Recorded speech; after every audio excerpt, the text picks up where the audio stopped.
But please use the chat if you have questions about logistics or anything like that. And we are going to go ahead and get started. All right. So I am going to share my screen for the team.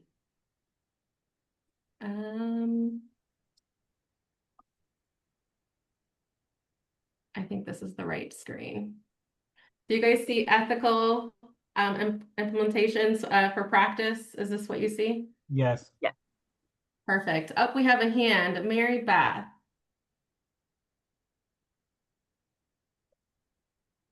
You'll have to unmute yourself if you have a question.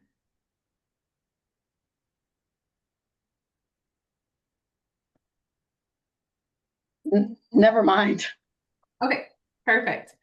Thank you. If you do come up with a question later, raise your hand again, or once again, the chat is available for you. So, all right, so I'm going to hand it over to Kim. We'll each introduce ourselves before we start speaking today for our respected sections. So I'm going to hand it over to Kimberly. Hey, welcome everybody. Welcome to Ethical Implications in Practice. My name is Kim Weitzman. I'm the Mental Health Training Manager for VPBS. Let's start by going through our course objectives for today so you know what to expect. Let's go ahead and read them off to you. Today we're going to identify the purpose and functions of Code of Ethics and how that relates to regulations that we all must follow. We're going to discuss the relationship between ethical theories, social workers, counselors, and nursing code of ethics. So we're going to cover all of those. Have a clear understanding of ethical decision-making processes, and we're going to focus specifically on one decision-making process today. We'll get in detail when we are facing ethical dilemmas in practice. By the end of today, you should gain a clear understanding of ethical expectations for documentation language, importance of completing documentation in a timely and accurate manner. We'll do at least one breakout room, if not more, and also have discussions so we can practice applying those ethical concepts we're going to learn today to our everyday work.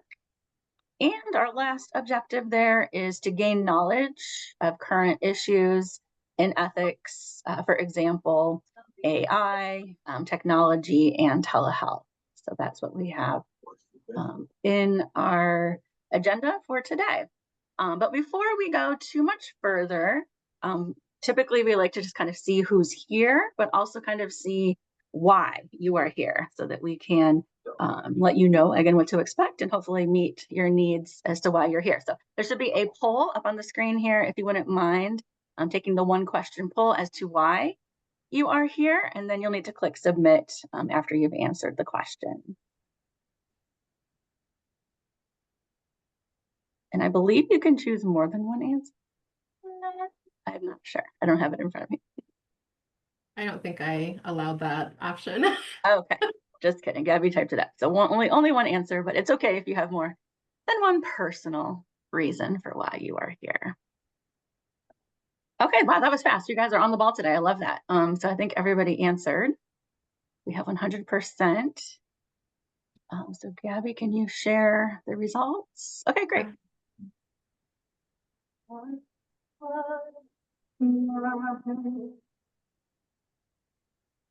Okay, so it looks like 63% of you chose the first option to fulfill the 3-hour ethics requirement that is required to renew your license. 23% of you are here to learn to provide ethical care for your clients. 3% of you chose other. And I love this, that a good 10% of you, 3 of you at least, chose that you are here for a good time. So that is how we answered the poll for today. Gabby, can you go to the next slide? I'll just address each one of you as you answered the poll. So if you're here for number 1, that's great. We will absolutely meet that need for you today. You will get your full 3-hour ethics CE requirement to renew your counseling license or your social work license or to work towards your nursing license. So we're glad you're here. This definitely will be accomplished today if you do return the survey. If you answered number 2, Gabby, you can go to the next one. Sorry. That's okay. That's all right. If you answered number 2, that's also amazing. I'm so glad that you are here, whether you are licensed or another type of professional who wants to learn more about providing quality ethical care to your clients. That also is a 100% valid and great reason for you to be here today. So welcome to those of you who answered number 2. If those of you answered number 3, and you're comfortable, just go ahead and shoot off in the chat real quick. Maybe your own individual reasons for attending. Maybe it's not one that was listed there. You are also welcome and glad that you are here. So please feel free to share some other reasons why you might have decided to come today. And then if you answered number 4, you're here for a good time. I really hope you also have a good time. I know it's not going to be exactly a party per se, but we can definitely enjoy being around other professionals. We can definitely enjoy learning maybe some new information. Hopefully today you take away something new that you hadn't thought about before, or maybe some new information. Because ethics really is that. It's a conversation, it's learning about what to do, but you also have to bounce information off of each other. Go to your supervisor, go to a coworker. So hopefully you enjoy that process because you are in this field. You're in this field of working with people, working with human beings. And hopefully you find that at least a little bit interesting, and we can fulfill that need of number 4 as well for you. So welcome to everyone, no matter how you answered that particular question. Very good. Did anybody put anything in the chat as to why they are here? Michael, Michael is just super excited to be here. Love that. Thank you, Michael. We're glad that you're here. So before we go too much further, let's really define ethics, why we're here, what we're here to learn about. Ethics is a noun. It's a thing. It's also an adjective that can be used to describe. So let me just get the definition here settled for us, how we're going to be interpreting the word ethics for today's training. The first definition there is it is a thing. It is a moral principle that governs a person's behavior, how we conduct an activity. So here we're thinking of ethics as maybe a code of ethics printed on paper. It's a book that we go to, or it's a website that we visit. It's a thing, but it's also other things as well. It's also describing the branch of knowledge that deals with moral principles, and we'll learn of some of those principles here today. Gabby, you can go to the next one. We're going to learn now also about how how morals are also an adjective. So it also describes how we do what we do. Morals describe the work that we do. So for the purposes of training, morals refer to it being concerned with principles of right and wrong, behavior, aspects of our human character.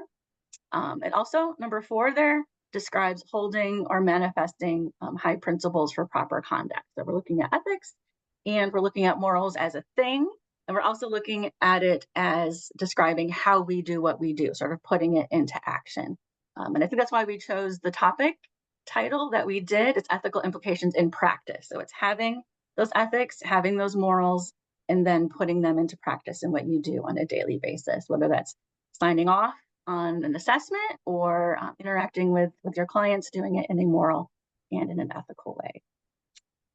So we'll expand on this as we go throughout today, but I think I'll turn it over now to Kim Barkaloo, who's going to lead us through our next activity. Hi, everyone. I'm Kim Barkaloo. I am the ED of IDD Nursing, and we are going to play a little game here to test your knowledge in the beginning, and then we'll test your knowledge again at the end. Okay, it's a fun interactive quiz. So please, if you can, participate, and I will share the quiz here.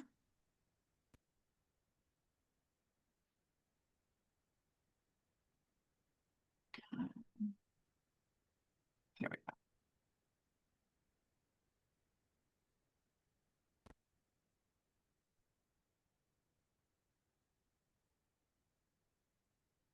And as this pops up, you guys, there will be a QR code that you can scan with your phone. And you can pick a nickname. Please make it appropriate. And once everyone joins, we'll start. It's top of the page now. Can everyone see it?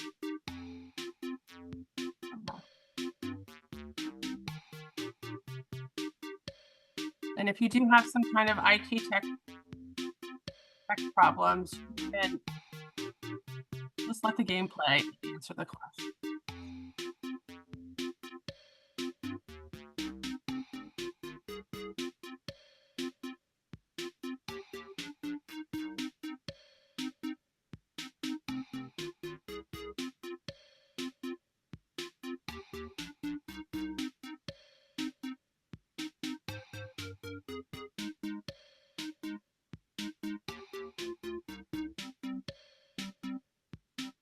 Okay.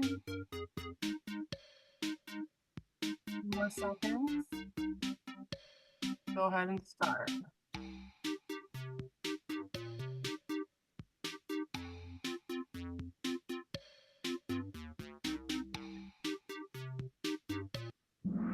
Okay. Ethics in the workplace.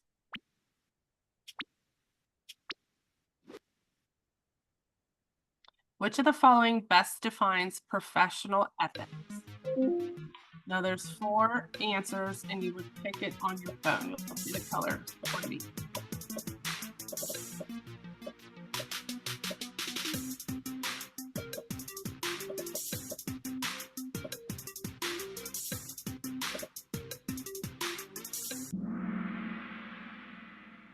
Okay. 25, correct. Standards that guide behavior within a profession to protect clients. And this is our scoreboard. Halloweeny. And Kayla is a close second. A client tells you something confidential, but later threatens to harm someone. What should you do?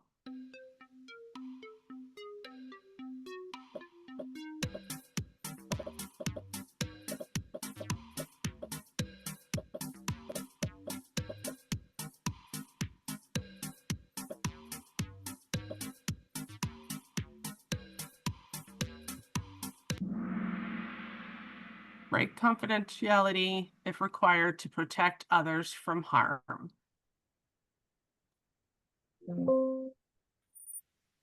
Halloween. It's how quick you answer the questions. That's how you get on the board. Maintaining a professional boundary mean.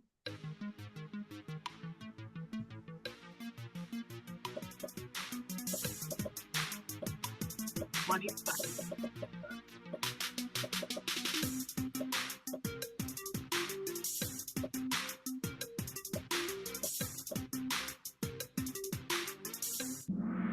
Avoiding dual relationships that can impair professional judgment. So most of you got it. Good job. And Kayla's on the top of the scoreboard. If you make an error that affects the client, you should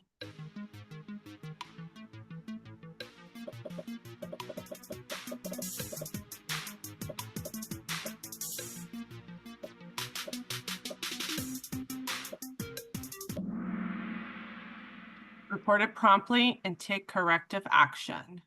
Correct. Everyone got it. Good job, Kayla.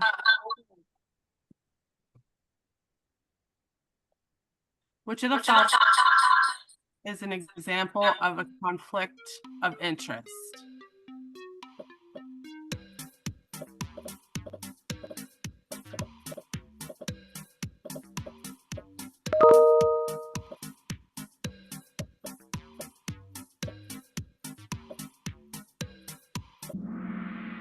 Accepting a gift from a client you provide services for. Definitely a conflict of interest. Shanley is the highest climber. But good job. You are asked to perform a task that's outside your professional license. What should you do?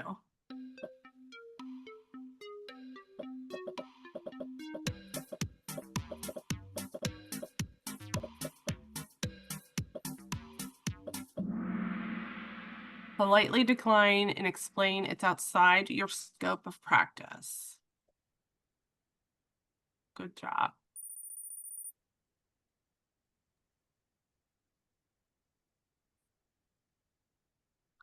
You suspect another licensed professional of unethical behavior. Your first step should be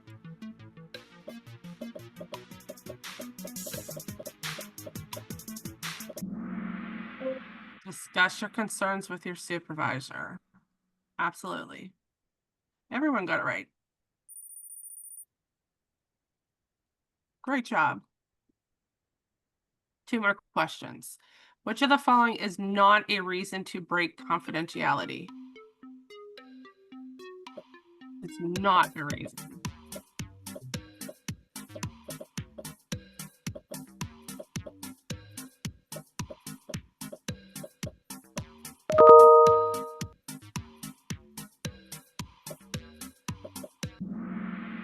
The client is difficult to work with.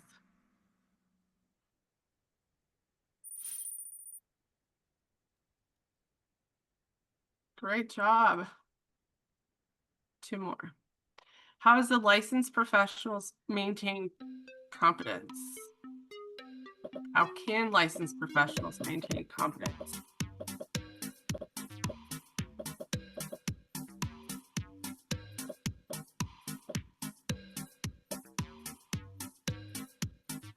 Some of these answers should make you laugh. Participate in ongoing trainings and review updated standards. Yeah. Woohoo. Last question. An ethical decision-making model helps professionals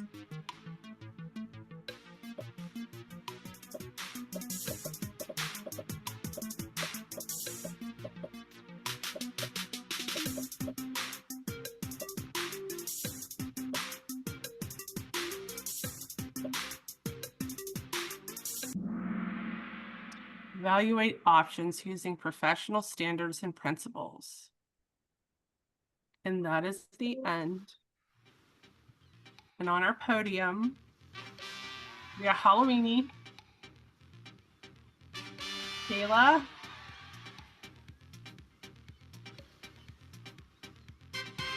and that's Michael. I'm not sure. Good job. I hope you liked it.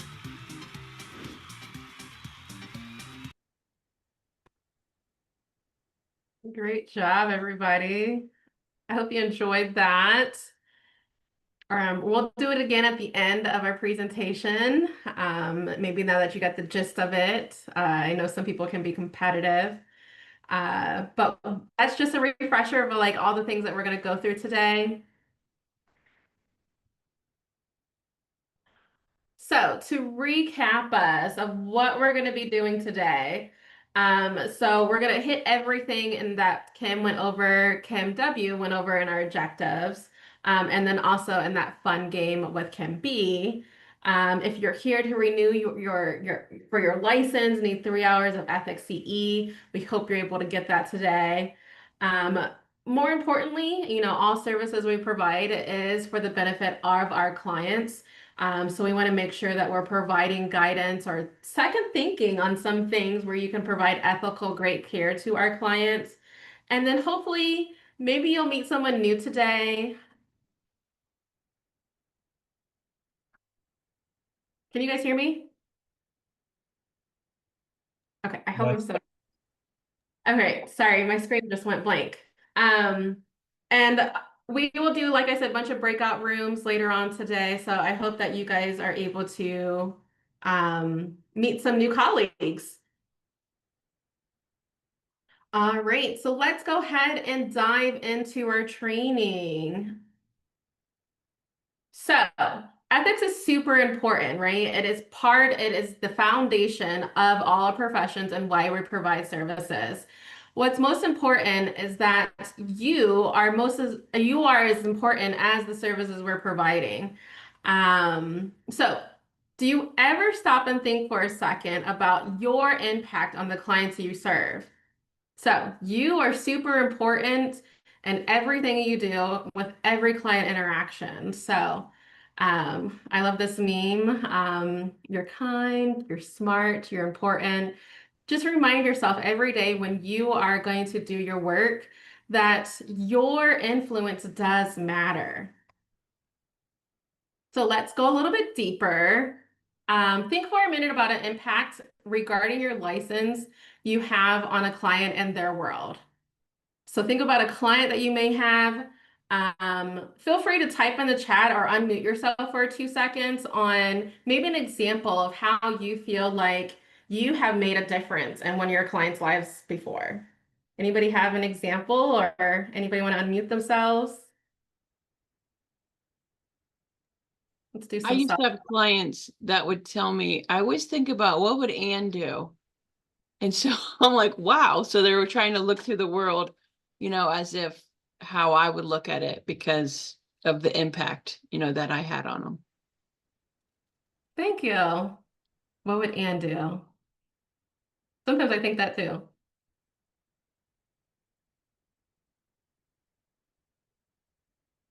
Anybody else would like to share? Well, I could brag about one of my nurses.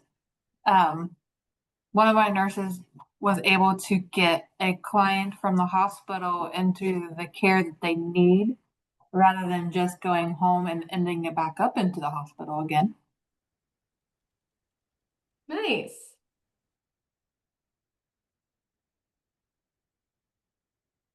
All right, let's see what we have in the chat here. Advocating for clients is a big thing. It helps them feel heard and validated. Being a person that can trust and open up to and be open to listening to their concerns. Thank you for the chats. Oh, when I did parenting education groups, I used to see light bulbs go off in their heads when we were talking discipline versus punishment. Ah, I love that. That's so great. The difference of that. Perfect. All right. Well, if you have any more, continuously put in the chat. I love reading the things that you guys put in the chat. But now we're going to go a little bit deeper. So we're going to get to the why. And the things that I want to emphasize is that a lot of the things that ViaQuest implements regarding our policy procedures, it's not because we want to make your lives hard. So I know sometimes it seems that way, but we have regulatory bodies that we have to follow in order to be a mental health organization in general. There's also license ethics, which we're going to get here in a second, of what governs why we have to do things the way that we do. So we're going to start off with a lot of our code of ethics. And the first one I'm going to go through is the ACA, and I'm going to pass it over to Stacy Grano. Hi, everyone. I'm Stacy Grano. I am the State Clinical Director for TBS and Therapy over the South Central and East regions. And I'm going to present a little bit about the ACA. So from the ACA Code of Ethics Preamble, counseling is a professional relationship that empowers diverse individuals, families, and groups to accomplish mental health, wellness, education, and career goals. So I'm going to let you reflect on that a minute. So again, counseling is a professional relationship that empowers diverse individuals, families, and groups to accomplish mental health, wellness, education, and career goals. And it's also noted that other mental health professionals fulfill duties that are equally important, but this is particular for counseling.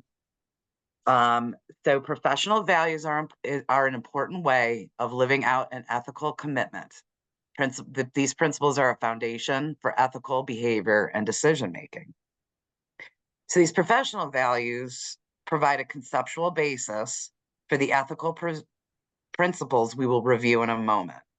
The fundamental principles of professional ethical behavior are autonomy, non-maleficence, beneficence, justice, fidelity, and veracity. And yes, there'll be slides on each one of these. These principles are the foundation for ethical behavior and decision-making. So when you find yourself in an ethical dilemma, this is why we consult with the ethical codes for guidance. All right, now we're gonna have Jennifer Kidd go over for nursing. Sure, thank you. Hi, everyone. My name is Jennifer Kidd. I am the Executive Director of LTC Nursing.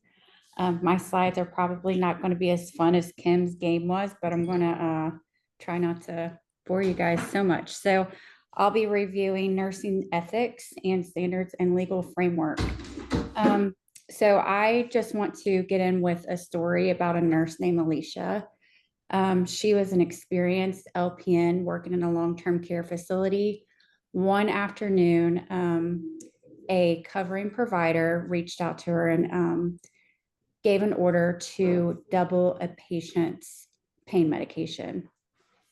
So with Alicia being newer to the unit, she, she thought about it, and the client that she had that the ordering physician had asked to double the dose of pain medication. It was a COPD client, which is, he has chronic obstructive pulmonary disease, which if you guys don't know what that is, it's just very difficult breathing already. And if you're going to be given pain medication to someone who has this diagnosis, it's just going to make their breathing even more difficult. Pain medications not just decrease pain, they decrease pretty much every system in the body. So Alicia she wanted to follow the orders, and she wanted to do what's right, but she paused. And here's where the Ohio Administrative Code comes in, the 4723-4. It reminds us that nurses are responsible for providing safe, competent care and not just following orders. And 4723-4-06, I know these are all weird numbers, and I'm sure you guys are aware of them, but that goes further in emphasizing patient safety and dignity and professional boundaries. So Alicia paused. She did not give the medication. She did call the ordering physician, clarified the order, and the physician made an error. So that one phone call prevented a potential serious error. So what she did was exactly what the ANA Code of Ethics describes: protecting the patient, speaking up, and advocating, even when it's uncomfortable. So that's ethical nursing in action. If you want to go to slide 19. Yeah, thank you. So this is the Ohio Legal and Regulatory Framework for Ethics. So Elisa's choice wasn't just about good judgment. It was about understanding the structure that governs our practice here in Ohio. The Ohio Revised Code lays out the law. It's what defines the Nurse Practice Act, licensure, and the authority of the Board of Nursing. The Ohio Administrative Code, OAC 4723, that builds on that. So it's the day-to-day guidance that shows us what's safe, ethical practice looks like, and so forth. And the Ohio Board of Nursing, it enforces it. They're the ones who investigate complaints, review documentation, and issue discipline if practice falls below the standards. If you can go to slide 20. So this is Nursing Code and Ethics National and Ohio alignment. So how does all this connect in our bigger picture, identifying as nurses? The ANA Code of Ethics gives us national foundation, the moral compass that guides how we treat others, make decisions, and stand up for what's right. Ohio's OAC rules translate those same principles into our daily work, safety, accountability, dignity, and boundaries. Sometimes there's a gap between what's ethical and what's written in law. The ANA encourages us to go further, to be advocates for justice, to show compassion, even when the rule book doesn't spell it out. So the way that Alicia handled that medication order is a perfect example. She didn't act because she was afraid of being written up. She acted because it was the right thing to do. that was the ethical nursing looks like. So just wrapping up my 3 slides, ethical nursing isn't just about knowing the codes, it's about living them. It's about those everyday choices like Alicia's, where integrity meets action and our compassion becomes advocacy. So that's a wrap for my slides, guys. So thank you. All right, so now we're going to have Beth come in and talk about NASW. Hi, everyone. I'm Beth. I am the Executive Director of the TBS and Therapy LTC teams in Ohio and soon to be Indiana. So I am also a social worker by training. And so at NASW, like Stacy and Jennifer have said, we all have on this webinar, we all have our own professional ethics, and NASW, much like ACA and the nursing ethical professional standards, all are really just guiding us in our kind of educational track. For social work, it's a lot like what Jennifer and Stacy were both saying. I would say the one difference for the social work profession is it is rooted, the history of social work is rooted in community development and action plans. So they also include communities. So as we have a very large code of ethics, it's like pages and pages, but the core values of that is we really just want to focus on our service to others, social justice, dignity and worth of the person, the importance of the human relationships, integrity, and maintaining our competence within our scopes. So they're very, very similar to all the others. We just have rules in which we want to stay involved in. The next slide is, regardless of our professional standards, we all have to follow the standards of federal, state, and local laws. And so what this slide is really telling you is that when in doubt, you follow the law.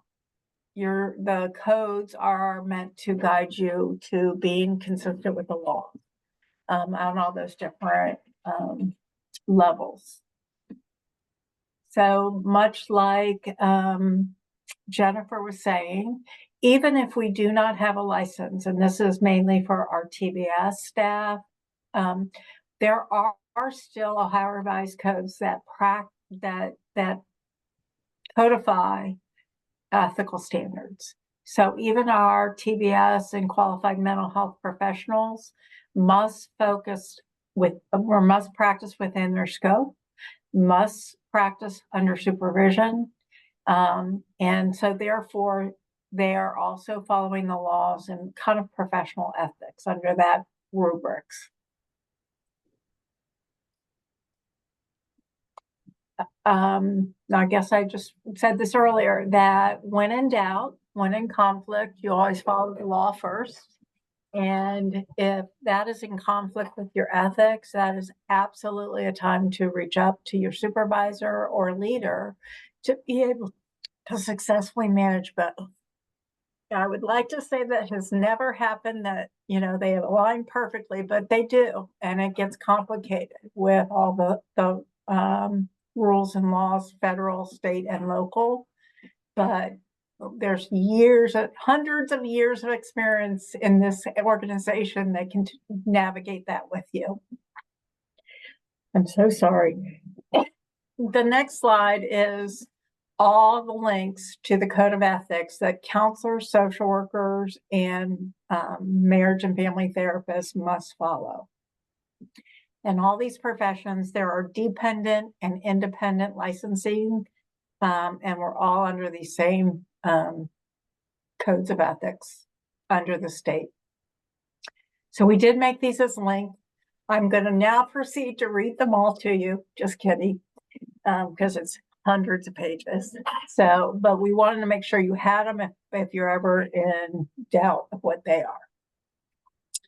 Page 2 continues, more of them. So we have a lot of rules. So back to you guys. All right, thank you so much, Beth. We'll take it over to Kim W.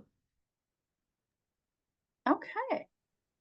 So Beth gave us a lot of information. Stacy also gave us a lot of information from a social counsel work or counselor social work perspective. We also heard some great information from Jennifer about what nurses also are doing. And as I read through those slides and as I heard what they said, that's a lot to be asked of us. Those are pretty tall orders, carrying out those duties like Gabby gave us a nice introduction into, can have such positive impacts on the lives of our clients. And I tried to encourage you guys in the chat to toot your own horns a little bit more. And I heard a couple more people. Amber said that her clients are still trying to contact her even after she switched positions, reporting that they really appreciated all those times that Amber spent with her or spent with them, supporting them. Amber expressed some mixed feelings that she's happy for them in their progress, but still having an influence on them, even though she's not directly working with them any longer. So I, again, encourage you, go ahead, put in the chat, type it out, a couple sentences of how you have positively impacted your clients, because they may see you just as those pictures that I chose on this slide, as a rock star almost in their life, or almost as a superhero coming into their life to support them to make those positive changes, to feel better, like Amber explained, and to just experience, some lessening of symptoms of their mental health diagnosis. So pat yourselves on the back, either throughout today's training. I hope you think of the positive changes that you've helped people make, and give yourself a little credit. And it's okay to keep putting those things in the chat or keep reflecting on them today. There is quite a bit asked of us, so I'm going to have some time for reflection here back on you guys, either in the chat if you'd like to type out a response, or if you'd like to share by unmuting. Do you see yourselves that way? Do you see yourselves almost as that, quote unquote rock star or superhero when you go to work every day? Let's just have a quick discussion about that. Either unmute and share, or you can go ahead and put in the chat how you feel about yourself. Michael is quick. He says, no, just a humble servant. Okay. That's not uncommon to feel that way. Michael, I'm going to call you out for a second. Have you ever received feedback from a client, either thanking you or giving you some insight into how you affected them in their life? I'm going to ask you to follow up on that statement. I actually have. I get it quite often, but I tell them, like, I'm put in this position because I have the ability to help. So for me, it's not like being extra or superstar or rock star. It's I have a gift that was given to me, and I want to utilize it and help others. Okay. Anyone else? Do you see yourselves maybe the way that your clients see you, just with the level of importance of the services that we provide? Because we do a lot. We're helping people to meet their basic needs. We're helping them to empower and make changes in their life and be vulnerable. We're helping them to decrease mental health symptoms. We're helping them to improve their relationships and meet career goals or personal goals they may have for themselves. And the list goes on and on and on and on. So I hope I'm not overemphasizing the point, but we are important people in our clients' lives, and we have the ability to make that positive impact. Okay, Maya, thank you, Maya. Maya says, my kids and clients make me feel like a superhero. Awesome. Marlon also has a comment here. I think we're all here to help one another. You have to have a passion for it. Agreed.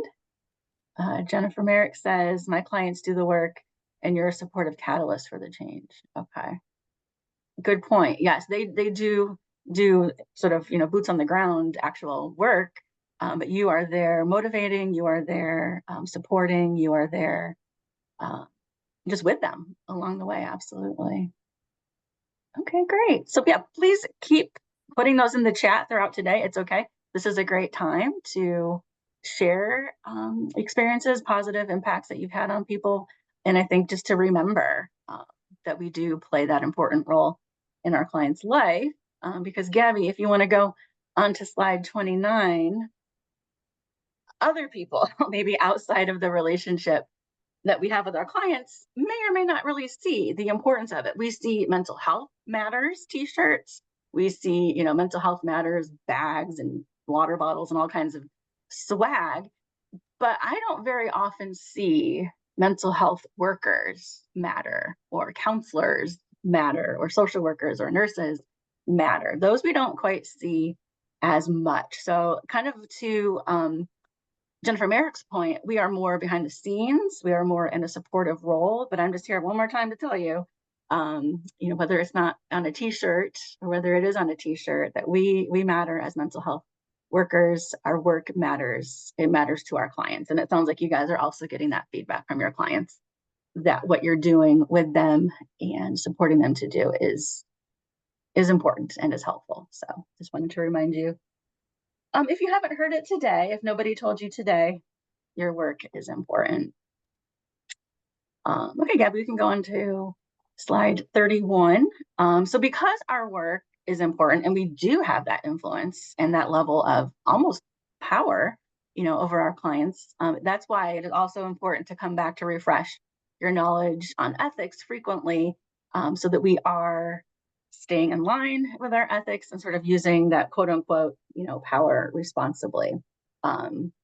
Even those little things that we do, like that picture you see there, like showing up on time for an appointment, or, asking those follow-up questions, those detailed follow-up questions to our clients. Those may seem to us like little things, but they have the impact to be like those ripples on a pond and to have much larger impact on our clients. So our roles are important because our clients and their lives matter. And again, those major influences that we have on our clients' life is important because the potential impact there that we have to make is also quite large.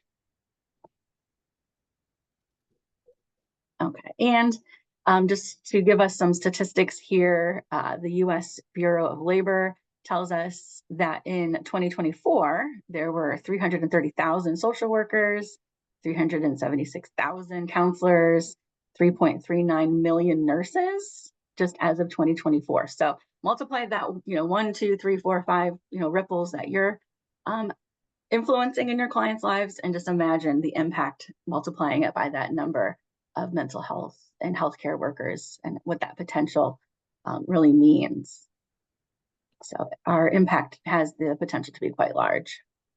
And sometimes we forget it. We may be tied up in, oh, I have to meet my productivity, or, oh, I have to go to this meeting, or, oh, I have to meet X number of clients today. We're consumed with those, everyday tasks of writing progress notes, treatment plans, so on and so forth. Now, those need to be done, and those need to be done ethically. But those are also tasks which have, that ethical element inherent to them. So you can do all those daily jobs that you need to do as part of your position, but do them in an ethical way, so we do have that positive impact on our clients. So think of the implication of putting a particular statement in a progress note, or think of what could be that ripple effect of making or not making that phone call. So ethics is all around us, and it's in every part of what we do in our work. So yeah, we can go on to the next slide. And just again, to recap, I think I introduced values and morals and ethics in the beginning, but let's just get real specific here on values. Sort of like Stacey Grano was telling us, values then form the basis for those ethical principles that we work on. So for our purposes here in this training, values are referring to shared or individual beliefs about what is good or bad, how people should act. And then those ideals are considered to be most important by a group or an individual. So we're going to be mentioning those terms today: ethics, morals, and values. And really, values is what is the guiding star for ethics and morals kind of going forward. So thank you, and keep putting those boasts, if you want to, in your chat, so we can see what a great job we're all doing with our clients. And I think it goes back now to Jennifer Kidd. Nope, it goes back to me. Oh, sorry. Back to Gabby. I'm sure you're freaking Jennifer out, but it's okay. It goes Sorry. back to you. Just kidding, Jennifer. Just kidding. So I'm going to start us off on the basics of ethics. So let's dive in. we're continuously going to reflect this whole training. So just keep that in mind as we are going through this training. But for people who have been licensed for a while, so maybe a seasoned clinician, as some people say, or been in the field for a very long time, it's just so easy just to be in the regular work of everyday life, right? Click that button. Yes, I know the code of ethics just to renew your license. But do you really? Right? So it is our responsibility to ensure that we are keeping up with the regulations. Regulations are always changing. How you renew them, the different ethical guidelines, the preamble that they went over recently. But it is our responsibility as licensed staff members to ensure that we are committing ourselves and knowing what our code of ethics are. So if you have been in the field for a long time and you haven't really taken a chance to look at your ethics recently, like really, really look at them, I want to empower you to do that today or within the next month or so, and really just look through and read through the code of ethics. Me as a social worker, when the slide before when Beth was presenting about the code of ethics, when they put out that booklet, for me that was a wake-up call for me. I love that book. When I had interns, I use that as a guide with my intern of because they have different scenarios in there of ethical dilemmas. And utilize those, especially if you are supervising people, really going back to the code of ethics and having that as a refresher for yourself, especially if you have been in the field for a long time, and then helping teaching our newer clinicians there. So ethics also help protect our clients, right? I wish we could say that everybody that is licensed is ethical, but we know that's not always the case. So we want to protect our clients from potential negative impacts that could result for them receiving maybe even more services than what we're having. We're going to have some examples of that later today in the slide. Because they're coming to us generally in a vulnerable state, right? They have a need that they need met. And then our goal is to hopefully fulfill that need or at least link them up with services to help them meet that need. It is our responsibility to be the professional one, to maintain boundaries, to ensure that we're not having any type of dual relationships with our clients. And we're going to get into that here in a little bit, but it is our job to ensure that we are being ethical and we're protecting clients and educating clients about our ethics and what we can and can't do. So why does it matter? We don't want to harm them more than what they're already been through, right? A lot of clients have gone through some type of trauma. Maybe other has hurt them, whether if it's intentional or unintentional, right? We are here to ensure that we are protecting them as we continuously guide them through the services we're providing them. And then also being mindful of how things may appear to others and making sure we're not violating any boundary violations. And so sometimes, especially if you're in the office, how you're physically interacting with people. Are you giving full embrace hugs and, are they kissing you on the cheek? Are they doing things that are maybe look a little not professional, right? And so we want to continuously have those conversations, making sure that we're maintaining our personal boundaries and then making sure that we are explaining boundaries to our clients there. And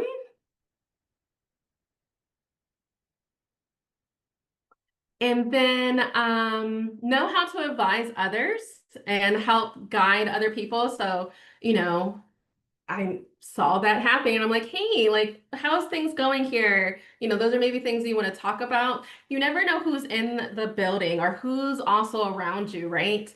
And a lot of our facilities, sometimes state is there or at our homes, sometimes a service coordinator is there. And they never know the relationships, right? Who is who and who's a staff member, who's a client. Are we making sure that we are wearing our name badges to distinguish that we are the mental health professional versus the client? And And then making sure that you are following up in supervision. So even if you are seasoned, you've been in the field for 10, 20, 30 years, it is always best to have some type of colleague or some type of supervision, some type of consultation to keep you up on and having those discussions about ethical concerns or how you should approach this with one of your clients. Supervision is not a bad thing. Supervision is a great thing, regardless how long you've been in the profession. And you want to make sure you're keeping up with that, bouncing ideas off of other professionals, making sure we're following all the laws and regulations when it comes to being ethical when we're providing services. And then sometimes it's not about our intent, and sometimes it's about the perception, right? How would it potentially look, right? Especially with this virtual world, how does your background look behind you? How are you presenting yourself? Are you wearing appropriate clothes?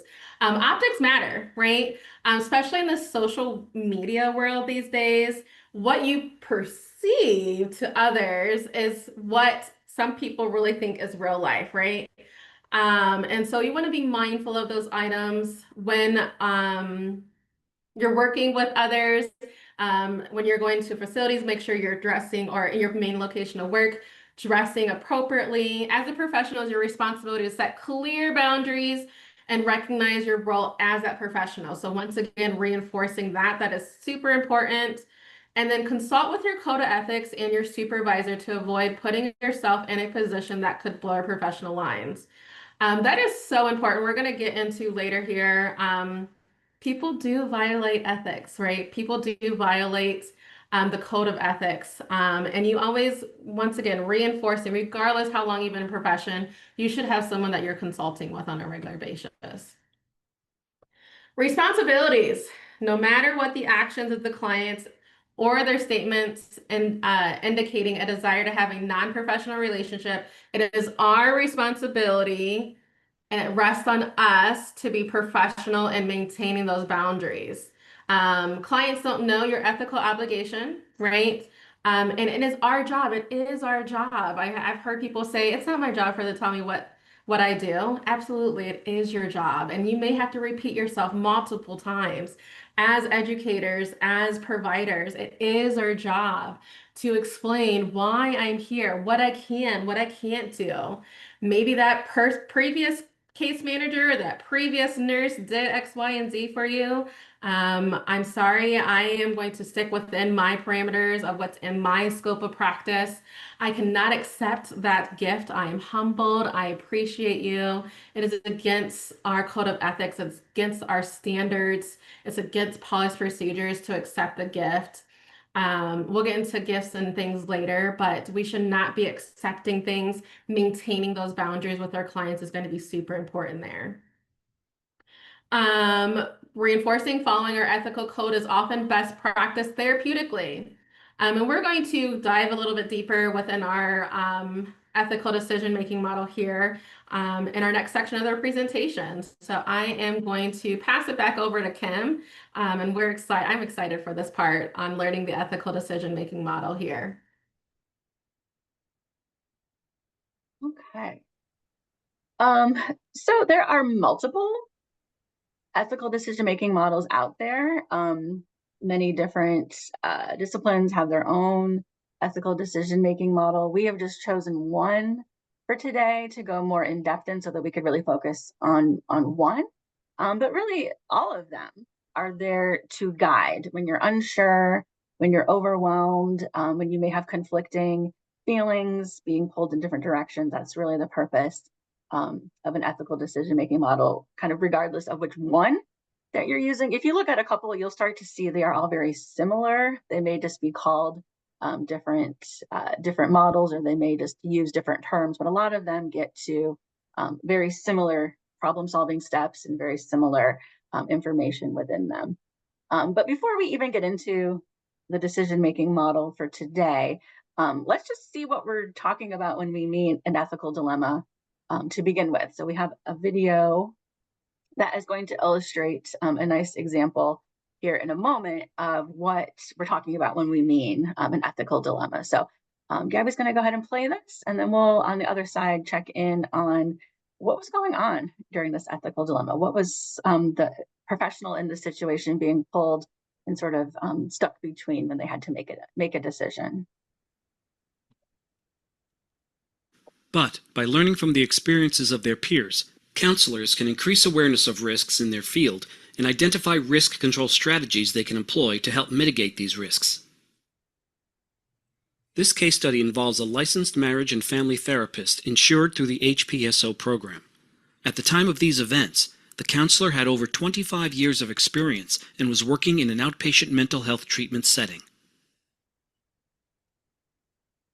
The insured counselor began treating 2 minor children who began having difficulty regulating their behavior and feelings of grief following the death of their father. The initial client intake forms were completed by their mother and only listed the children as the clients for family counseling, even though the children were seen both together and separately, and the mother was always present.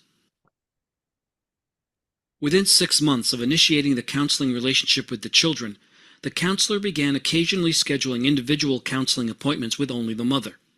The first few sessions focused on strategies the mother could use to support her children's grieving process, but these sessions soon evolved into more far-reaching discussions regarding the mother's grief and trauma.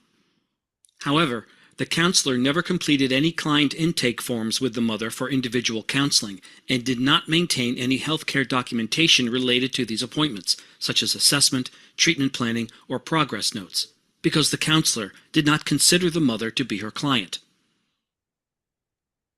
About 2 years into the counseling relationship, after several individual counseling sessions with the mother and counselor entered into a business relationship. The counselor agreed to invest in a partial ownership stake in the mother's business in exchange for a portion of her profits. The counselor never considered the mother a client and therefore didn't believe there would be a conflict with entering into a business relationship with her. 2 professional liability risks that counselors may face in their practice are malpractice lawsuits and state licensing board complaints. According to a recent HPSO and CNA analysis of counselor professional liability claims, this counselor placed herself at risk for both a malpractice lawsuit and a complaint to the licensing board. The counselor deviated from the standard of care when she did not identify the mother as an individual client and obtain consent, complete an intake form, and continue with all other documentation of their sessions. She compounded these issues when she crossed professional boundaries and entered into a business relationship with this client. As a counselor with many years of practice, she should have known that her actions could result in a lawsuit and a licensing board claim against her. Over several months, the business relationship caused conflict between the mother and the counselor. The mother believed the counselor owed her money and made several attempts to collect, but the counselor repeatedly refused to pay the mother. Once the business relationship between the counselor and the mother became strained, the counselor refused to continue seeing the mother for individual therapy sessions and would not allow the mother to attend or participate in the children's therapy sessions. The counselor also failed to respond to the mother's multiple requests to refer her and her children to another therapist for further treatment. The mother filed a professional malpractice lawsuit and state professional licensing board complaint against the insured counselor for abandonment and extending counseling boundaries. The mother alleged that she and her children experienced emotional distress due to the counselor's actions, which interrupted their treatment. The disruption in the counseling relationship caused the children's symptoms to intensify, requiring additional mental health treatment. Additionally, due to the emotional distress caused by her children's emotional state and the conflicts with the counselor, the mother was unable to spend as much time working and lost income. Allegations against the counselor included abandonment and client neglect, failure to obtain clients' consent for the change from family to individual counseling, failure to maintain professional standards, and entering into a non-professional relationship with a client. The licensing board requested the counselor's client healthcare records on the children and the mother, billing records, and the counselor's personal mobile phone records. As part of the investigation, the licensing board also conducted interviews with the mother, the counselor, and the counselor's staff. After reviewing the healthcare and billing records and interviewing the mother and the counselor's staff, the board concluded that the mother was a client. The board asserted that the role between the mother and the counselor changed from an evaluative role to a therapeutic role shortly after the counselor began working with the minor children. The board decided that the counselor provided treatment to the children and mother and failed to safeguard the integrity of the counselor-client relationship. The board felt that the healthcare records on the mother and the children were incomplete, insufficient, and failed to meet the professional documentation standards. The board also concluded that the counselor effectively abandoned the mother as a client by refusing to continue to see her for individual and family counseling sessions and failing to refer her to another counselor for further treatment. The counselor entered into a consent agreement, which required her to complete 80 hours of ethics continuing education and placed her on probation for 2 years, which required that her practice be supervised by a board-approved marriage and family therapist. With the What's the stop, right? Yeah, yep. So wow, there was a lot going on there in that, and that's a real situation that actually happened. That was based on an actual case study. So we have some issues with not documenting ethically. We have some issues with dual roles and getting involved in the business. We have lots of different things going on in there. Who is considered to be the client? Were they actually informed, of the treatment that they were receiving when it went from individual to family? Multiple layers there, almost like a layered cake. It just kept building and building and building with all of the ethical situations that were going on within that one particular case. So that's why really ethical guidelines exist, is because it can get real sticky with human beings really quickly, because there's areas of gray. Oftentimes there's confusion, there's being pulled in different directions, being told different things. So ethical guidelines really help us to stay within our scope of practice. It helps us to provide good care to our clients, to be clear about what it is that we are providing to our clients. So those guidelines also remind us to consult with our supervisors, to consult with colleagues, to go back and read our ethical guidelines, make sure they are up to date on knowing your laws and any kind of applicable policies and procedures. And exactly what you see here in this meme here is when you're making a decision and you try really hard not to be influenced by your personal interests. It's also a huge reason why ethical guidelines and ethical decision-making models exist, because it can be very easy to be in your feelings when you're in that very type of overwhelming situation. So that's why we want to make sure that we're using not only our codes of ethics, but maybe even also highly recommended to use some sort of ethical decision-making model. Again, meant to sort of make sense of all that information. Just in that one quick 5-minute clip, there were so many things going on. You may need a model or a template to make sense of it when you are faced with an ethical dilemma.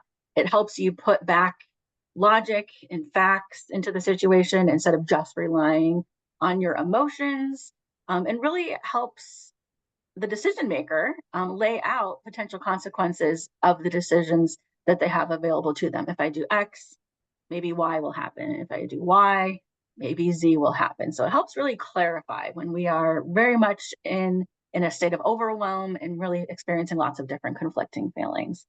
Helps us to understand what's actually going on, and then to consider multiple courses of action, because oftentimes there could be more than one potential right solution, or there could be more than one option available as we're working through an ethical decision that we may face ourselves with.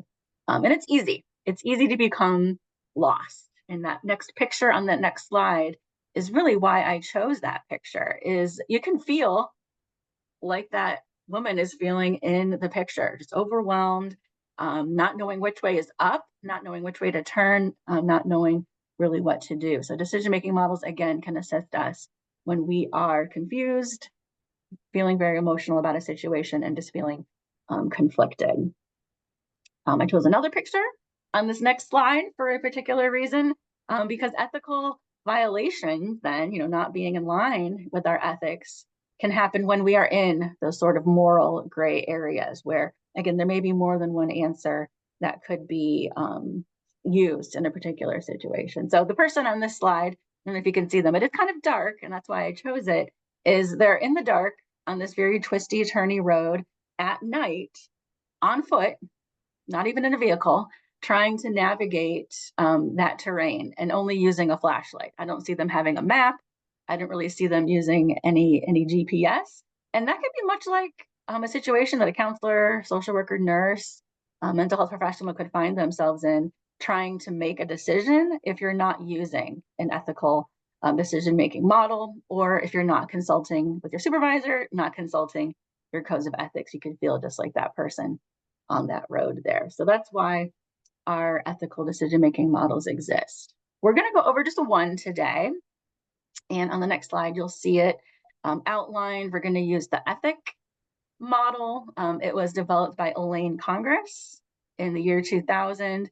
It's a nice acronym. We chose this one because it was simple. But again, there are others that you may want to look into even after this training. But in the ethic model, E stands for examine, T is for think, H is to hypothesize, I is to identify, and then C is to consult. So we're going to break down each of those letters on the next couple slides here for you, so you understand what each of those steps really involve. So the letter E is for examine, really evaluate the values, the situation of everybody involved. So kind of going back to that video, like I said, we had some documentation concerns, we had dual relationships going on with getting involved in a client's business. It was unclear sometimes who was the client, and that's really what E is for, to make sense of what is going on. What are the values of those people involved? Evaluating even your own values as part of this process is important.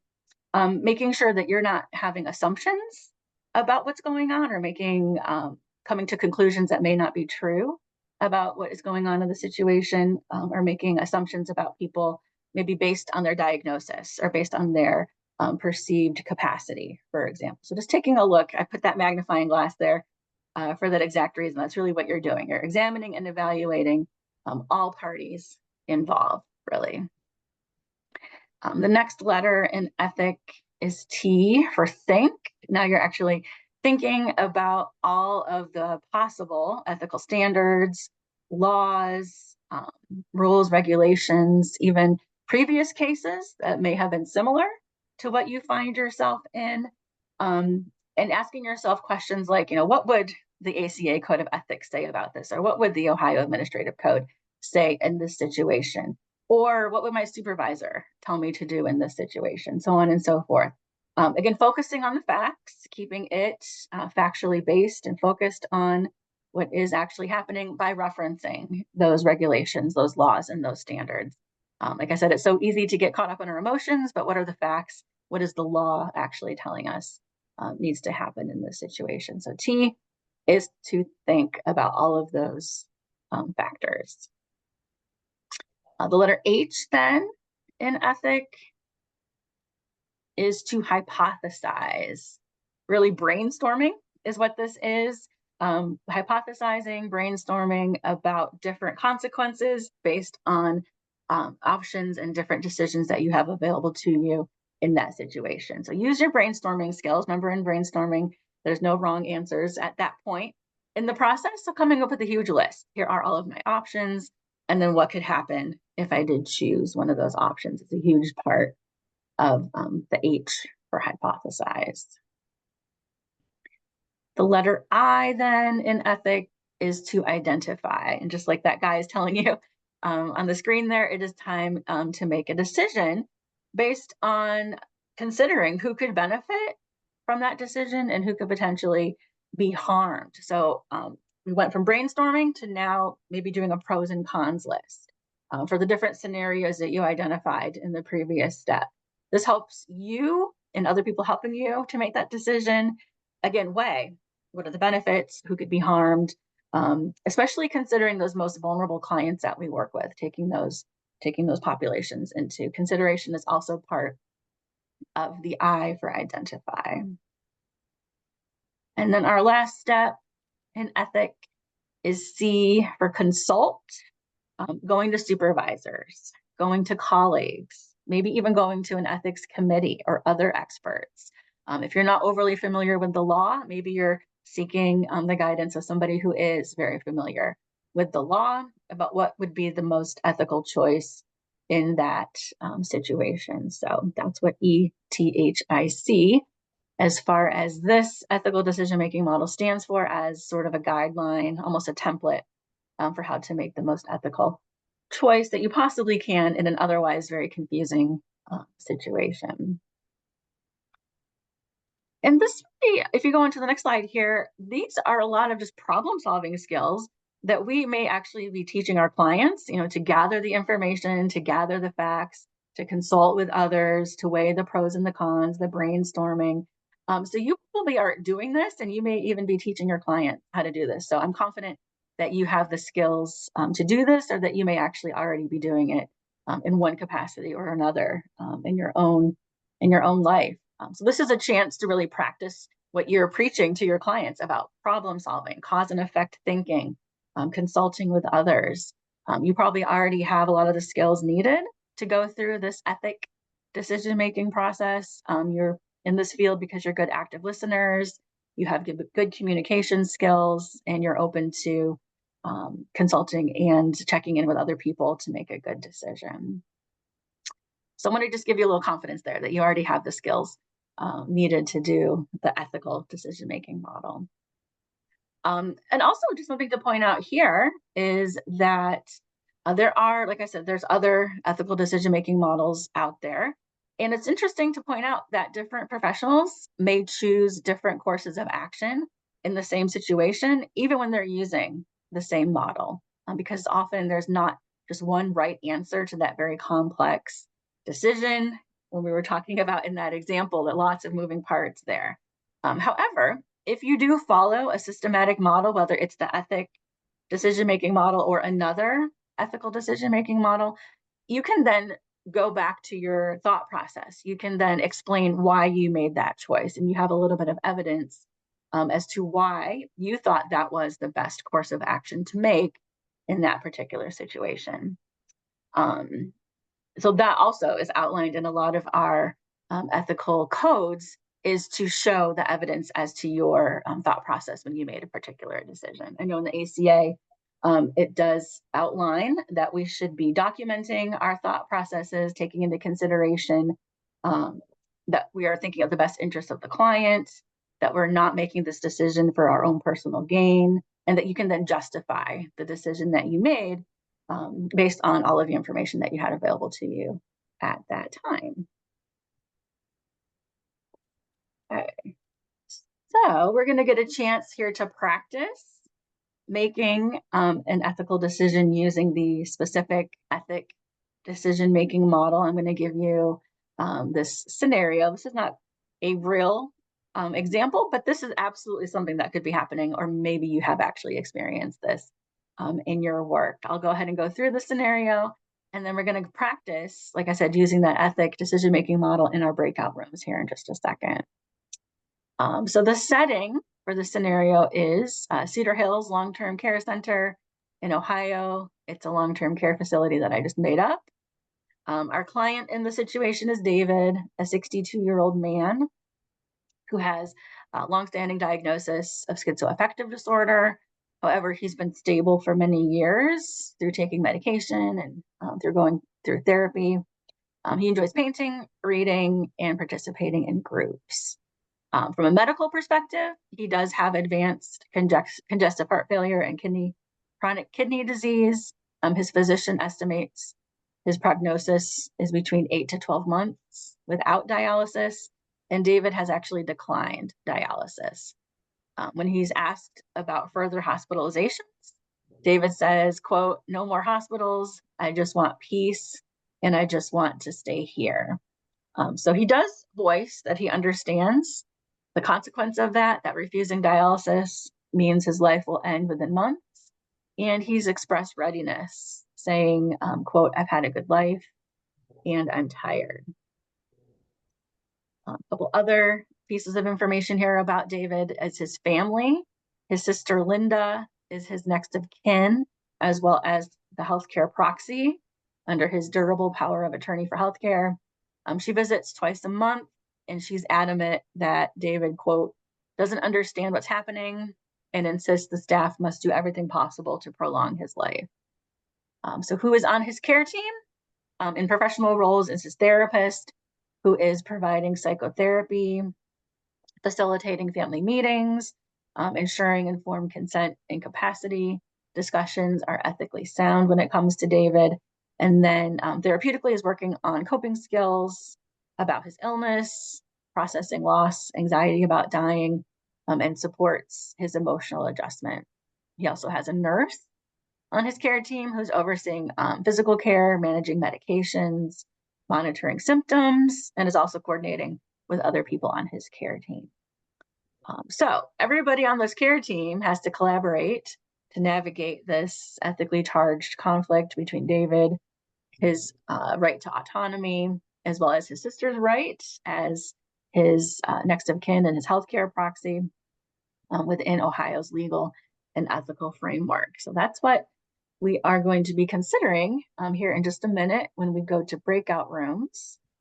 So Gabby will put here in the chat a refresher of what, first of all, the scenario is, so that you remember what's going on with David, what's going on with Linda, what his nurse is doing, and what his therapists are doing, so you know the situation. Also on the handout is a refresher of ETHIC, so what do each of those steps in the ethic decision making model recommend. And then there are some guiding discussion questions that we're going to ask you to cover in your breakout room. So in those breakout rooms, you're going to process through each of those ETHIC decision-making model steps to answer those questions. Have a good discussion with your group members, and then please do nominate a spokesperson who will then come back to the group after the breakout room's over to talk about what did you come up with for each of those steps? What was also your experience, your thought process in going through each of those ethic model steps at the conclusion of the breakout session. So I think, yep, Gabby has put it in the chat. You will need to download it probably to access that handout. So before we send you to the breakout rooms, I just want to make sure everybody has it and is able to access that handout in the chat.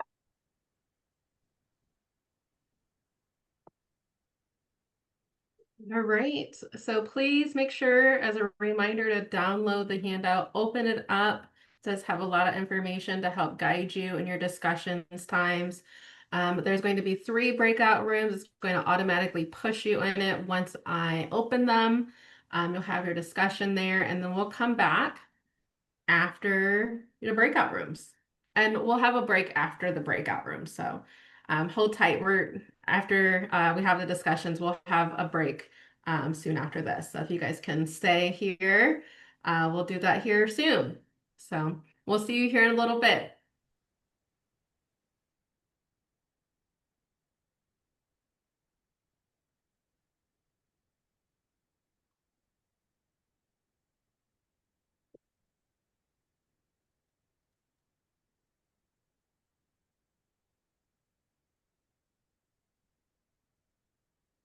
How long is the breakout room? I made it 13 minutes. 13 minutes, okay. Have a discussion bout with Kim, and we'll finish our discussion about how things went in your breakout rooms, and then, like I said, we'll take a break after this. So I hope everybody has a potential spokesperson. So we minimally should have 3, one from each group. We have 3 groups to do that. Yep. Okay, so who are my spokespeople? I'm one, Kim, Okay. Michael. Okay. I'm one. It's Bree. If you can't see me. Okay. And Bree, Jen Michael, Merrick. and Jen Merrick. Love it. Okay, great. Okay, so let's just go through the ETHICs. And then at the end, I would love to just hear your general kind of feedback, your general process, your reflection of what it was like for you to do it. So Jen, you're up on my screen. I'm gonna start with you.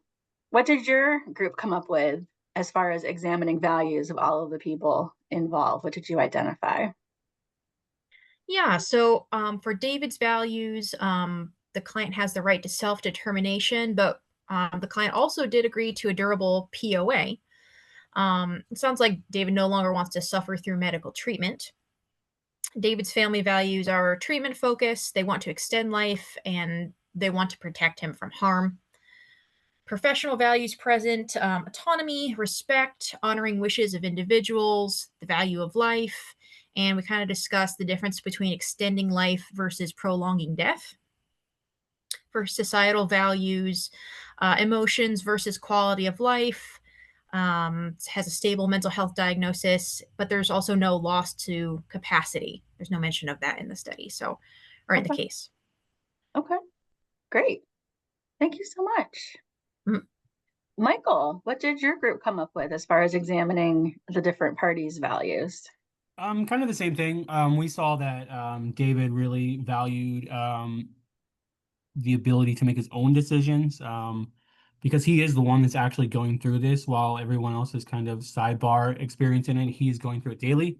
So his value is that I'm ready to go. I want my autonomy and I don't want to do this anymore. And so that's hard because the family values are his life. They value what he adds, even in an incapacitated state or in a state that he's in, he still adds value to them.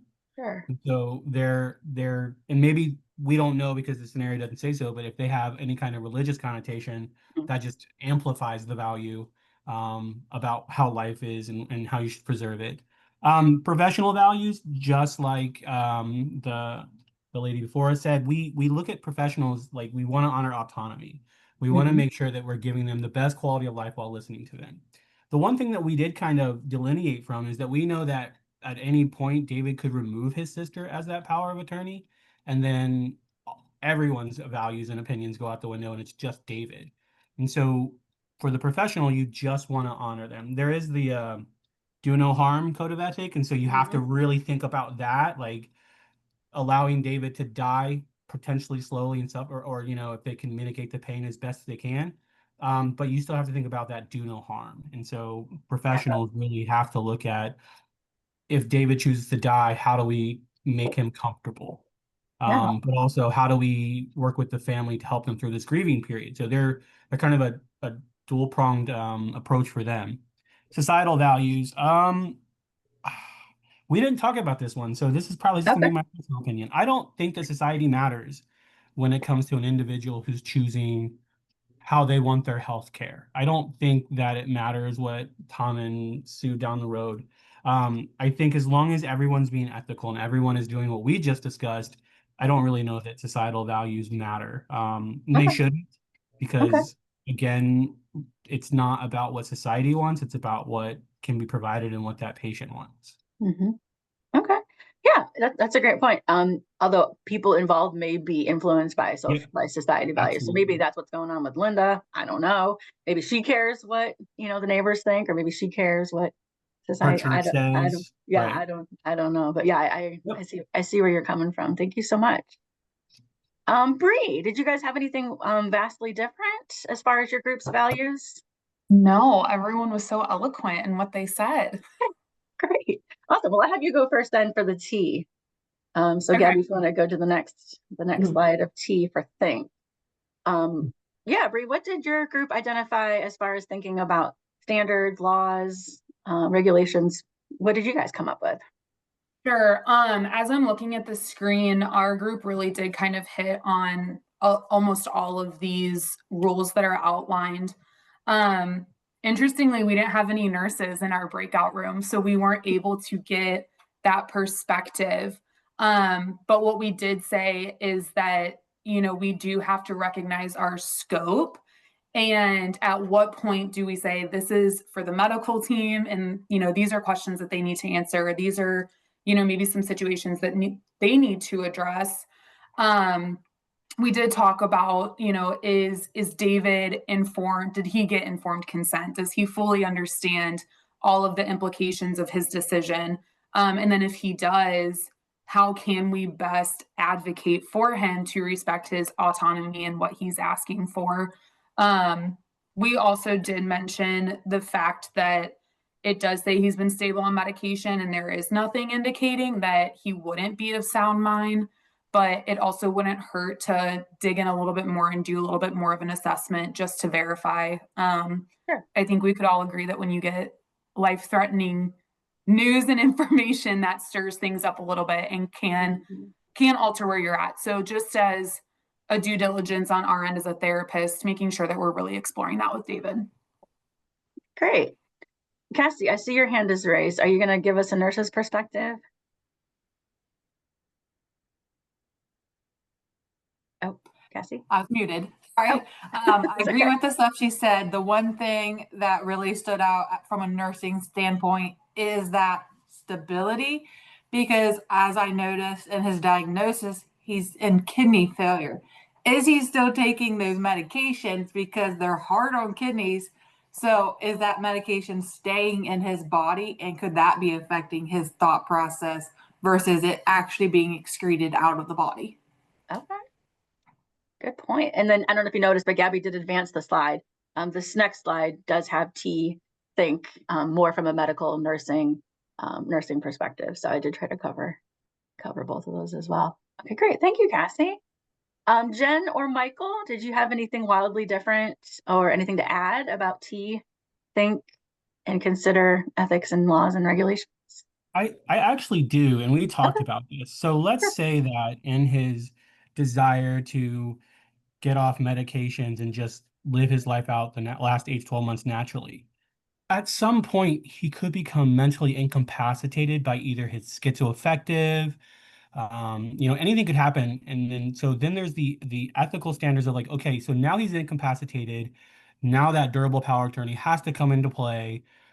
Do we now put him on dialysis because I can make the choice? And so that's that really gray area we're talking about earlier, Kim, of like what happens moving forward. So everyone says, yes, we're going to honor his wishes, no dialysis. But like Cassandra just said, like those medications really do exacerbate that. So they take him off of him to give him more time to not be so hard on the kidney. Yeah. Well, now he's going to become mentally incapacitated. And then what do you do? Because now it's the power of attorney kicks in, boom, on dialysis. You're restarting this whole cycle. And so that's like the thing that we looked at. Okay. Yeah, that's a great point. Absolutely. Jen, do you want to add anything to the T, think about ethical standards and laws and regulations? Yeah, a couple things that we talked about were kind of more generic as well, such as like consent to treatment and who is pulling that, if they are going to pull it. Do we have a right to contact the sister? Do we have a release of information? Kind of talked about some of those administrative things. Okay. Absolutely. Yep. That's all part of T. Do we have our ducks in a row? Have we considered all those things before we go forward? And that's great. About the only other thing that is, go ahead. Even with the law, if he chooses to refuse, I mean, he's still not going to get it. It's like, we deal with the medication every day if somebody refuses to take their meds. So regardless of what the law says, and I'm not trying to argue that fact, but yeah, he can still refuse it. I mean, they're not going to strap him down and give him dialysis, obviously. So right. Good point. Okay, well, let's talk about those different options. Yeah, let's go into the next slide then, Gabby, and let's talk about what did you come up with when you were hypothesizing the different options that are available to him. He could have his decision honored where he's refusing dialysis. We could follow Linda's directive and seek treatment. There's other options I wonder if you came up with. So let's talk for a minute about what you came up with under the H, hypothesized consequences. Let's go back to Bree. Let's go back to Bree again. Let's just go in a circle. What did your guys' group come up with on this step? Sure. Other than the obvious, if we honor David's refusal, then Linda and his family are probably going to be upset that their family member is going to slowly deteriorate and eventually pass. What stood out to me during this whole thing, and something that our group talked about a lot, was if we don't honor David's refusal, how does that affect his mental health? And so if you have someone who maybe feels forced to go through with a procedure, or feels like they're forced to do something that they don't want to do, or if they're really comfortable with that end of life stage and they're being what they perceive to be as forced to go through with these things, that can also have a really big impact on mental health. It can have an impact on the family dynamics. Someone in our group mentioned just the emotional volatility around that as well. You get this news and David could be taking this a different way. Linda could be taking this a different way. Other family members involved are maybe interpreting this differently. So sometimes just being able to have these initial conversations and then follow up after all the information is given and reviewed. And I think, in best case scenario, everyone could agree on something, right? And everyone could respect David's decision, whether he stays with his decision to refuse treatment or changes. So those are a couple things that we talked about here. Okay, yeah, great points. Yeah, I was just going to ask, do we have a nurse? Go ahead, Cassandra. Cassie? You may need to unmute. I keep forgetting to unmute. From a nursing side of point, this would definitely be something that we'd have to take to the ethics committee and most likely would end up in court. And then if that judge decided that that client does need to have dialysis because the power of attorney said so, it's horrible, but then nurses are required to hold that client down and have the surgery and go through all that process with the client refusing. That is the horrible part about being a nurse, is if it is court ordered, we have to follow. Wow. Yeah, so talk about. I think if me as a nurse, I'd be like, nope, I don't want this client. No offense. Yeah, so talk about looking at benefits and harm. That's huge right there. Absolutely. So I Okay. don't know exactly the rule because you can't generic search this kind of stuff and get a valid answer. But it says the principal, which would be David, can override the power of attorney at any time as long as they're sound of mind. And so what you're doing is creating this conflict, and you're either the family, you're waiting for David to be not of sound mind, because he's off medication or not doing dialysis. But the scenario you're looking at, and Cassie's right, it's going to happen that way, is power of attorney is going to get upset. Maybe they think the court's the best way to go through this to stop it. And then David's like, I'm going to do what I want. And so you could have this legal battle on top of this medical battle, on top of this ethics battle, where really, it's okay. Now the court has to decide if this person gets to live or die based on what legal precedents. And so it kind of is going to get the hypothesis scenarios, maybe it's going to get muddier before it gets clearer. Especially if Linda and her family does have some kind of external component that kind of bolsters their idea of like he shouldn't die. Like I said, religious, or maybe they just love him that much that they just can't see a world without him. But I mean, the power of attorney, if he's not of sound mind, they obviously can do what they want in terms of making decisions for him, but they can also sue. They can sue to get the court to override anything that he says. So I couldn't imagine putting someone through that who, is looking at their last days, but if they value his life that much, they could go that route. Yeah, absolutely. Absolutely. Jen, did your group want to add anything about hypothesizing and what you came up with? Yeah, we didn't quite get that far. We spent a lot of time kind of more talking about just kind of the ethical ideas here, but we didn't quite get to the benefits and risks. Okay, no problem. And let's admit it's because this is so with. fun, right? It's because it's so fun. It really is. Okay, great. All right, let's go down to I then. And if you didn't get this far, that's okay. That's why I put some potential answers up on the screen for you in case your group didn't get this far. But Bree or maybe Michael's group, did you guys get to identify after choosing a course of action, the benefits and the potential harms from that action for the different people involved? So I'm sorry, go ahead, Bree. No, you're fine. Go ahead, Michael. We didn't actually like say, here's a letter and we're going to work on it. We just had a generic conversation that encapsulated all of this. Okay. So while we didn't say like, what's our T, what's our I, we did talk about this. Okay. So the benefit for David really is, in my end of days, speaking personally, I want to go out the way I want to go out. And I hate using that crude terminology, but I want to make sure that I'm doing it the way that I want because I've earned it, right? And so if I say I don't want dialysis because dialysis is not fun, it can be painful, it can be stressful. So giving David the ability to make decisions about the end of his life really is of the utmost importance. I don't know that Linda is going to get any assurance because it's diametrically opposed to what she wants, and whoever she's representing behind her. But there could be some way that they sit and talk, just the two of them without anyone else. And David just really connects with her and says, look, I know you love me. I love you too, but I'm just it. This is end of it.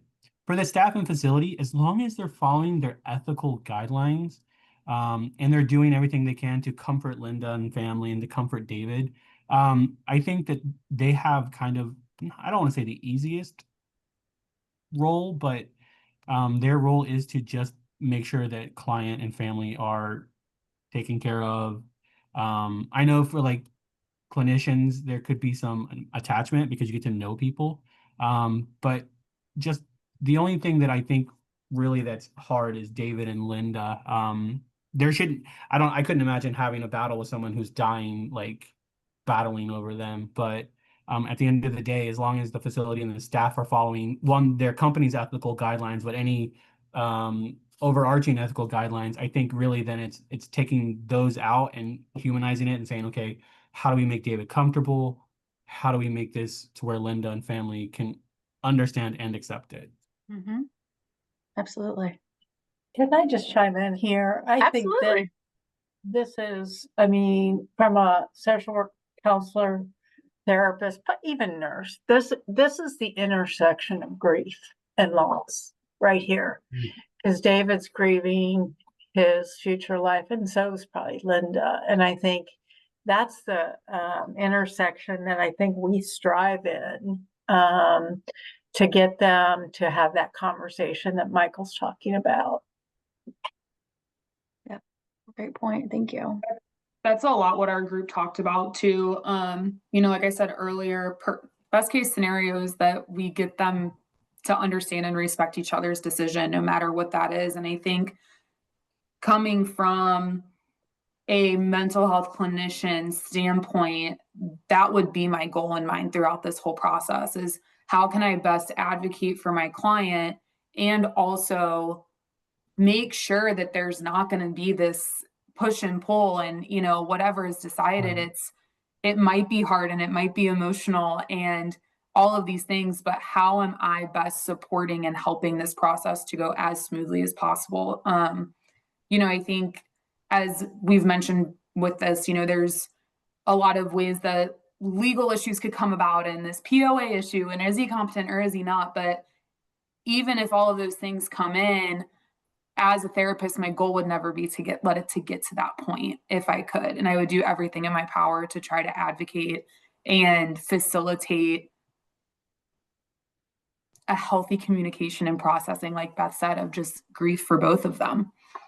Yeah, and I think that, all the rules and all that, but when you think about it going to court to arbitrate this horrible decision, you think about from a social work counselor perspective, did we do our due diligence? Did we initiate the conversation about grief and loss and perspective sharing?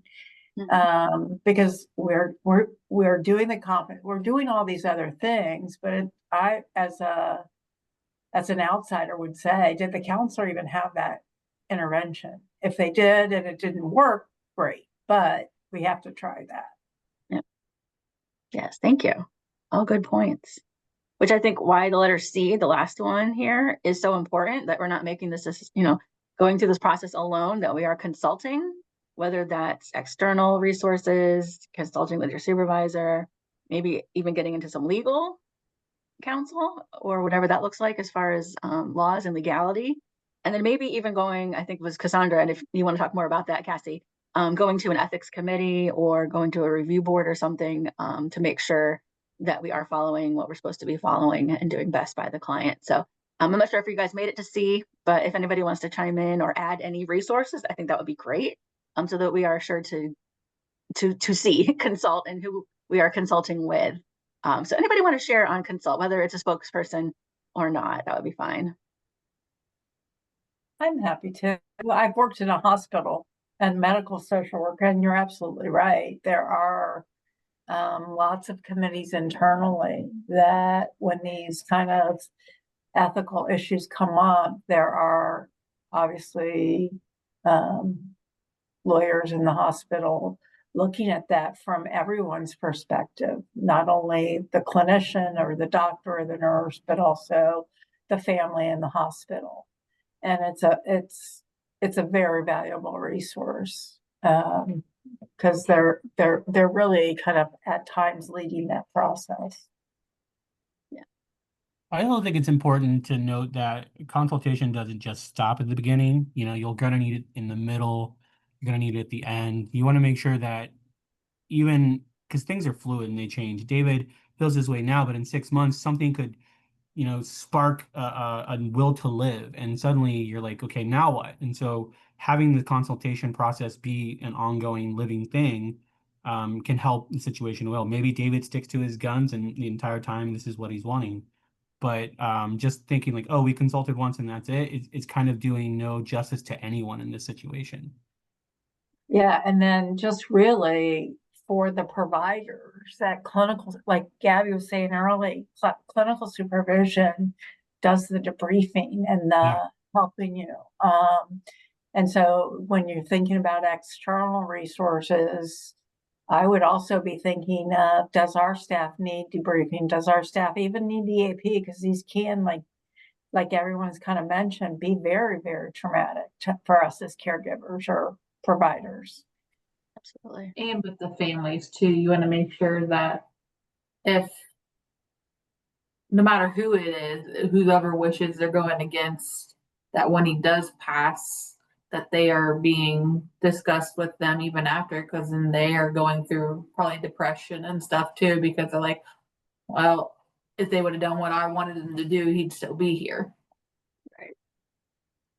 Also, just making sure David has that consultation throughout the whole thing too. Just because he made a choice doesn't mean he's not scared, doesn't mean he's not, maybe he's going to waver. And so he has the ability to consult with people as well.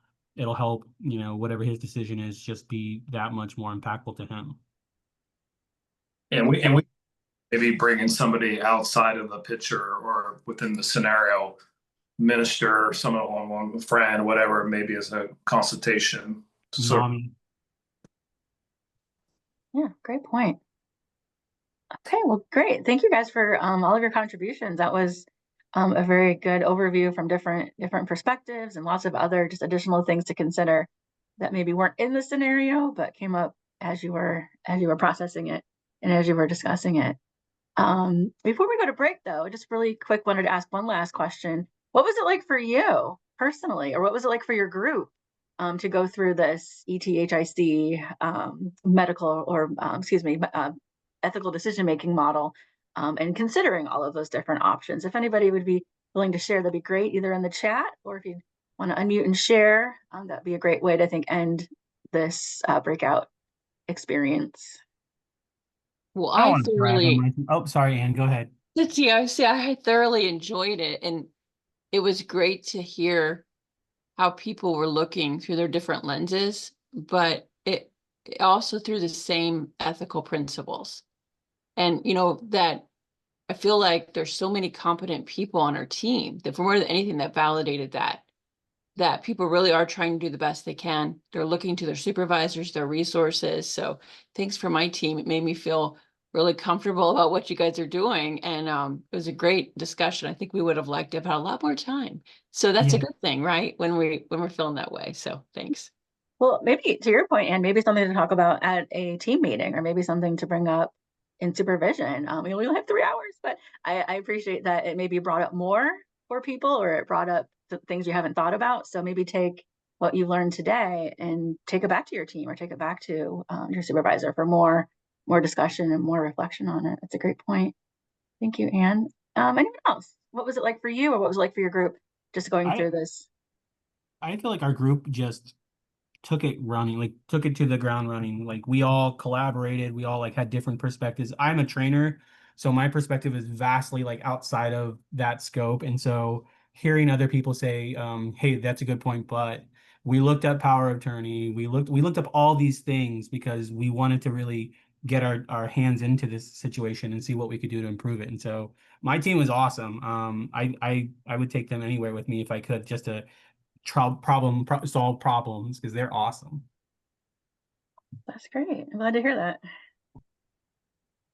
I would just say it's so cool to have nursing on CEU trainings and really having the comprehensive viewpoint from a multidisciplinary team.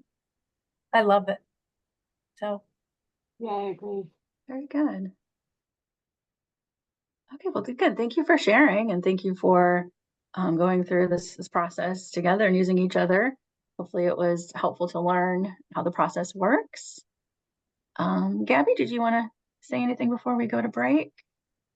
Yes, please stay logged in. Just turn off your mic, turn off your video. We will take a 15-minute break, so it is about 3:07.